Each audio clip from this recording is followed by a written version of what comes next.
And welcome back to Ladies Can We Talk. This is Debbie Georgatos on this stormy, rainy evening in Dallas, Texas.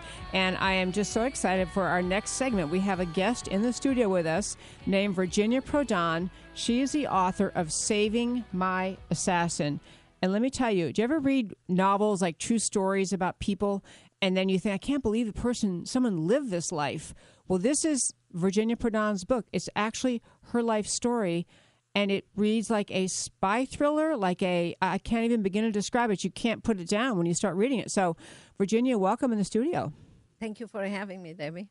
I so appreciate you being here. And in a nutshell, I'll tell our listeners, Virginia grew up in Romania, and she grew up under the most brutal dictator in all of the communist world, Nicolae Ceausescu. And if I didn't say it right, don't correct me because that's the best I can do. But anyway, he was the most brutal, repressive dictator. And Virginia lived this astounding life where she worked as a lawyer defending Christians who, in communist countries, they're just not going to let you have your churches. So I just want to have you talk about your book. I just want to start out with, I know you grew up in Romania. You had your young adult life working as an attorney representing the churches at a time when really the communist government of Romania under Ceausescu was trying to shut down churches and crush religious freedom. So I've heard you say many times, communists they outlaw religion because they insist that the government is God. And I never really knew what you meant by that until I read this book. But can you just talk about that idea? Why do communists fight so hard to shut down religion? Well, one of the reasons the communists will do that is because, as we know as Christian, we believe that our rights and freedom come from God and not from any government. The communist and socialist system are based on control and fear and manipulation. So in order for the government to control people, they have to fight against religion, because the government, no matter if it's socialist or communist, will deny our God and our Bible, and will replace our God with the socialist leader in power and our Bible with their manifesto, and will make out of people slaves. That's what Ceausescu believed, that we are slaves, that we are owned by him, that our resources will depend on him if we will worship him as a leader, as a God, and we should be loyal to him. And if you're not loyal, that you will be put in jail, killed, or just disappear overnight. Well, you mentioned several times in the book people just disappearing, someone who had somehow crossed Ceausescu just walking home from work one day or from the store and just never seen again. It's the scariest thing. And, I had the thought many times reading your book, we don't appreciate the freedom of America enough. We just don't. Well, I also want to ask you, I was interested in your description about schools in communist countries and how, in Romania, the Communist Party's mission is kind of taught in the schools. It's forced into students. So it sounds like kids get indoctrinated in school. Is that right? Is that what they're really doing? Yes. First of all, the communist system or socialist will replace the capitalist and the freedom of, education with a strict control, socialist control government school system. And according to that system, if you are loyal to a government, you will continue your education. But if you are not loyal, no matter how smart you are, you're not going to be able to continue your education. The role of a teacher in socialist or communist system is to train the students in that ideology and watch and report the parents if they will ever dare to complain about. And parents have no control over their children's education or voice. Wow. And it's going to happen here. We have lots of things going on here in America with Common Core, where at this level, where you can look on website and you can see that some of directives from our own government now are the way the teacher should teach from kindergarten students about gender and other things. And if the parents will dare to complain, then they will be in trouble. So it is happening here in America, not only in Romania. Wowie. Hey, Virginia, so great to have you on the show. Thank you. Here in America, we have certain concerns about our churches and what our pastors are going to be made to do in the future. Certain things within the gay community and what pastors can or cannot do. And so since you worked as a lawyer in Romania defending churches and individual pastors and people, what kinds of crimes could Romanians be charged with in relation to practicing their own religion? Okay, that's a great question. By the way, I work as a lawyer here, defending freedom too. But under communists in Romania, first of all, we have to understand that socialists and communists works on lies, on deception, on parts of the truth, not truth. And let me give you an example. In communist Romania, in order for our government to receive the most nation favored status from United States of America, United States of America made it clear to our government and the dictator that human or religious rights have to be respected. But guess what? Not any media was allowed to present that part of the story. So we did not know about this. So what the government will do, first of all, United States of America asked the government to allow in Romania to come, churches and missionaries and everything free and never to be harassed. And the government said yes, because they wanted to receive that benefit from United States. But inside of Romania, Ceausescu was doing exactly the opposite. Even though the Bibles were coming to churches in Romania, when the people will take a Bible at home, they will be arrested for having a Bible. For if they will transport the Bibles from one church to another for vacation Bible school or other events, they will be arrested. The worst situation was for my clients, and including myself, was when secret police will say, for the fact that you have a Bible, and obviously all our Bibles were printed in the United States. The communist doesn't print a Bible. They said, we can charge you with being a spy for United States and kill you the next day. But what I did is I used the laws in Romania. Before communists came to power, we had laws that protected freedom of speech and freedom of religion. Ceausescu was smart enough and manipulating not to touch those laws. So those laws were still in power in Romania. But what he did, he threatened every single lawyer, including myself, that if I used the law, I became, according to him, a dissident. So I will be arrested and he did that. But what I believe is the role of a lawyer is to use the laws in his country or her country and protect, churches. And also what he did and what kind of crimes the churches were under sometimes or threatened to was churches will need some repairs. So they will apply for the government for permission. And Ceausescu's government will deny them for years and years and years. And then they will say, oh, the church is under disrepair, so we have to demolish the church. So using all those laws, I save churches because the government was obligated to provide those approval, release the Christians that were in jail for having a Bible, or some of them were in jail because they watched the Jesus movie in their own home, and they had to be released. But what I didn't realize, it came later, that all those cases, I won all those cases, but surely I became part of the wrath of Ceausescu and his government. We're speaking tonight with Virginia Prodan, who is the author of Saving My Assassin, and we have a break coming up in a moment, but we're talking about what it was like to actually grow up in and live in and practice law in communist Romania under a communist dictator who was the most brutal in the whole communist system.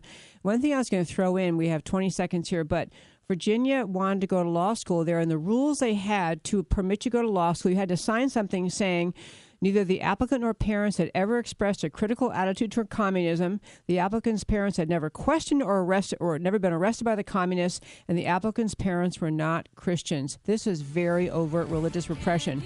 After the break, we're going to talk a little bit more about some unbelievable developments in Virginia's life. Come back after the break.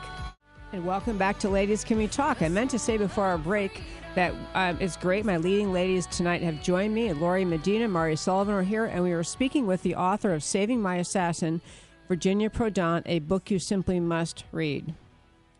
Virginia, I'm so curious to find out, how did the government create a culture that would encourage people or force people to turn their friends and family in? It's a very important question, and it's happening now in America, and people are not even aware of that. Socialist is against guns. Socialist wants to control us and wants to disarm his people, and in order to control.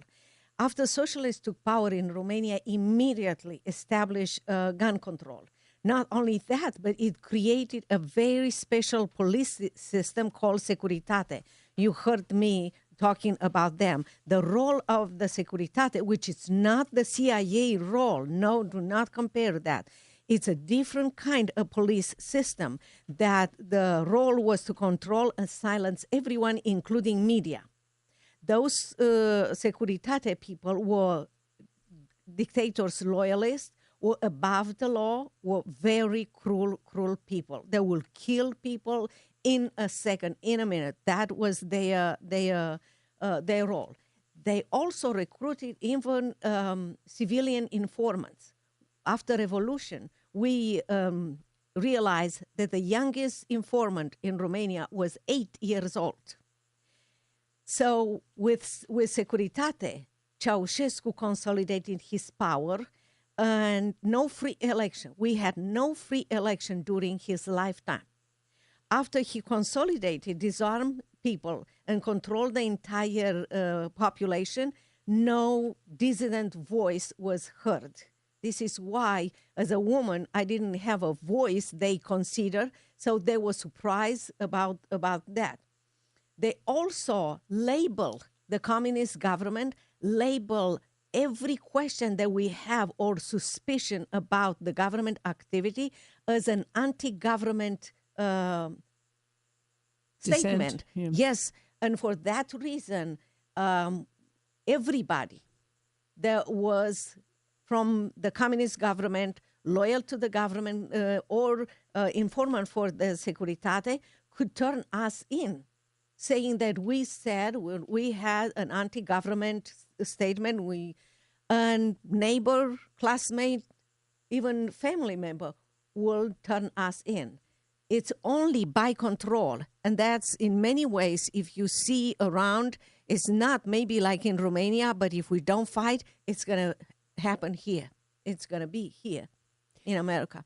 It's such a reign of terror kind of thing when you just think it is, well, it's like the terrorists trying to do to America today. You're going to submit. We're going to shut you down. And so it's easier to cower in your home than stand up. Well, I want to ask you, that's one thing is in America, when you see those things that when somebody said what has in his mind or her mind, everybody or people, liberal will say, you have to apologize or you have to lose your job or something like this. What do you think is next?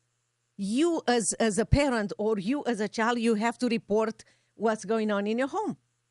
And if we go on that slippery slope, it's going to happen here sooner or later. People use the expression political correctness when they say, well, you're not supposed to say that, but it begins to have the same impact. You don't say what you think. Well, I just have to ask you, because this is such an important election year in America, and we have Bernie Sanders, astonishingly, he's apparently not going to succeed in getting the Democrat nomination for president, but he's an open socialist, and the American left is really very far down the path of socialism. And I know Romania was communist, but, Lenin said socialism is communism. It's just on the path. So does it alarm you when you look around America and see how popular socialist ideas are? Yes. First of all, I believe that we have opportunities. Young people can look on internet, can learn about socialists, can even go to different countries. But what absolutely it's important for people to notice is there is a new pathway in America, and that is political correctness, fear of man, and disregard of God. And those three elements are absolutely elements that will destroy America. Say them again. I am saying political correctness, fear of man, and disregard of God. Those are the three elements of the new pathway that will, and they are weakening America from within. I love that you're saying that. I find it breathtaking that Bernie Sanders has a serious political audience if people only knew what socialism leading to communism means. And actually, that brings to my next question, Virginia. It seems like, years ago, it seemed like you would see small, very tiny, small incremental things happen regarding our liberties here in America. And it just seems like in the last few years, it's just the ball is rolling faster and faster and faster. And I guess my question is, Virginia, can you compare or contrast how things happened, how liberties were taken away, the brutalization of the dictatorship that you experienced in Romania? Compare that to what we are seeing happen here in America. Well, in many ways, in Romania, we had the Russian camps with their boots and controlling us, and then the government consolidated its power. In the United States, we have the government doing, or the president doing executive orders, violating our religious rights or our rights. I want to mention that there are several things that we have to be aware. They concern me a lot. We experience in America an increasingly hostile attitude from our government, and even frequent attacks on our rights, including our religious rights. And I will just enumerate a few of them. The list is just unbelievable. I will enumerate. It's from prayer in school. Kids cannot pray in school, to pastor being asked here in Texas, being asked to provide copies of their church sermon, from Christian-owned businesses that are being destroyed by the government. And the only reason is because the owner wanted and insisted to practice their faith. And we have several examples. I will just enumerate some of them. A 70-year-old florist from Washington State, a baker in Colorado, a New Mexico photographer, a Kentucky T-shirt maker, a prayer breakfast cancellation for Lieutenant General retired Jerry Boykin, and a true American hero. And just a few days ago, a public school in California ordered a 7-year-old boy to stop handling Bible verses during lunch break and dispatch a deputy sheriff to child's home to enforce their illegal directives. And the list can go on and on.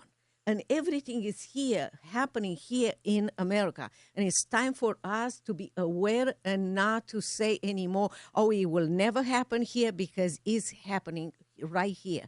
And we have to stand up for our rights and do what it takes for us to protect them. Absolutely. We have a little less than 2 minutes in this segment, and I want to ask you probably the most important question. For our listeners, I'll tell you, we're speaking with Virginia Prodan, the author of Saving My Assassin. You were literally, I just finished reading this book yesterday. It actually made me cry. But you were literally punched, abused, threatened with death, followed on the street throughout the day, held under house arrest with your children, and even offered the wealthy life of the communist leaders, like Nicolae Ceausescu's, by his dreaded, can't ever say that word, Securitate police force. All they wanted was for you to stop your work as a lawyer representing churches and religious people. That's all they wanted from you. What gave you courage to keep on working? My entire life, I live in communist Romania, and I call communist a prison land, and I look in the lie land. I look all my life for the truth, and that was the reason why I went to law school. But I realized that the truth is not in the law books, and finally I found the truth in the pages of the most forbidden book in all communist Romania, the Bible.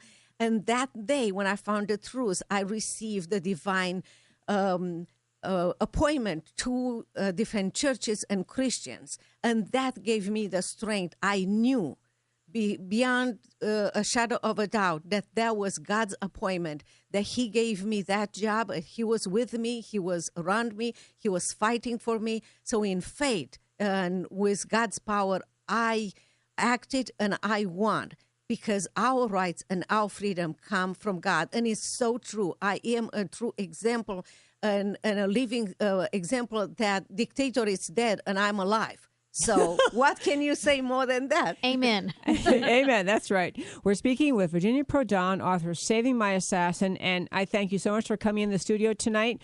We're going to go off to a break, but when you come